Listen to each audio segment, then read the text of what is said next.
আপনারা দেখেছেন যে আমরা তিনটে গণহত্যার কথা সবসময় একসাথে বলি। আমরা বলি জুলাই, পিলখানা ও শাপলা গণহত্যা।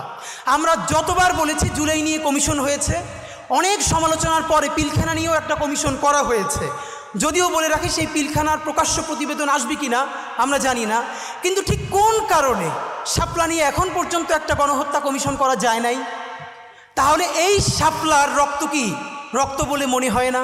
শাপলার মানুষের মাথায় টুপি, মুখে দাড়ি, তারা অনেকে গরিব, তারা প্রান্তিক, পশ না, আরবান মিডল ক্লাস না, তাদের তকতকে কোনো প্রতিষ্ঠান নাই। মানে এই জন্য কি সে নাগরিক হয়ে উঠতে পারে নাই? তার রক্তের কি এক ফোঁটা দাম নাই? আমরা হাজারবার, ইভেন ডক্টর ইউনূস সাহেব একবার দেখলাম জাতিসংঘকে অ্যাড্রেস করে বলছেন যে আপনারা আসেন, আপনারা এখানে শাপলার প্রতিবেদন, শাপলা নিয়ে তদন্ত করেন।